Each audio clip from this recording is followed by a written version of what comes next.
পরিচয়টা মুখ্য না, কথা হলো উনি নাকি ট্রেনের ভিতরে কাকে 100 টাকা দিছে, বুঝতে পারছেন? 100 টাকা দিছে বা যেটাই হোক, ওনার ট্রেনের ভিতরে কোনো একটা ঘটনা করছে, কোনো ব্যক্তিকে টাকা দিছে বা কোনো লেনদেন করছে। উনি কক্সবাজার স্টেশনে ট্রেন নামার পরে উনি স্টেশন মাস্টারকে আইসা ধরছে ওনার ওই টাকা ফেরত এনে দেওয়ার জন্য। ওনার ধারাবাহিক, ঠিক আছে? রেল স্টেশন মাস্টারকে ধরছে যে মানে টাকাটা ফেরত দেওয়ার জন্য। আসলে রেলওয়ে স্টেশন মাস্টার তো উনি তো ওনার সাথে ধর ওনার লেনদেন নাই, উনি কেন টাকা ফেরত দিবে? তারপরে স্টেশন মাস্টার বলতেছে আমি কেন টাকা ফেরত দিব? এই কথা বলার সাথে সাথে স্টেশন মাস্টারকে উনি আঘাত করছে। আঘাত করে ওনার নাক মুখ একদম পোলাই ফেলছে, মানে চেঁচা করছে।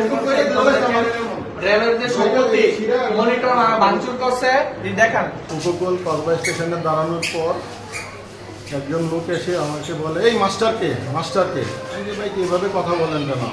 এই মাস্টার নাই এনে, আমি বলছি বলেন আমি মাস্টার। উপকূলে ইঞ্জিনে ব্যাগের থেকে বলে কি 100 টাকা নিছে, এটা তুই দেওস না? এটা তো আমার কাজ না, এটা তো ইঞ্জিনে নিছে, ড্রাইভারে দেখবে, আমার ইঞ্জিনে গাড়ির মধ্যে আমাদের জিআরপি আছে, পুলিশ আছে, ওরা দেখবে, ওটা তো আমার কাজ না। এই তোর এনে কাজ কি? এই শালা বেড়া তোরা রাখছে কিন্তু সরকার। এরকম করে আমার এনে একটা ঘুষি মারছে, ঘুষি মারে সে রুমে ঢুকছে, রুমে ঢুকে আমার টেলিফোন ইগাদা ফালাই দিছে, মাউস ভেঙে ফেলছে, টেলিফোন ভেঙে ফেলছে, ওকি টকি ভেঙে ফেলছে।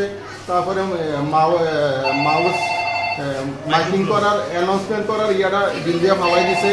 এখান থেকে লাড়ি নিছে, লাড়ি নিয়ে আমার পিঠে আরম্ভ করছে। তখন আমি আর আমার কয়েন্সপেন এনে তো আর কেউ নাই, যাত্রীরা তো সবাই ট্রেনে ওঠার জন্য সবাই বিপদ আছে, সবাই ব্যস্ত আছে ট্রেনে উঠবে, কিন্তু এখানে তো কেউ নাই। পরে যখন আমি গাড়ি চালাচ্ছি না তখন লোকজন আসছে, তখন আমি ওর কালারে ধরে রাখি সক্ষম হই আর কি। আমি মাইর খাইয়া ধরে রাখছি।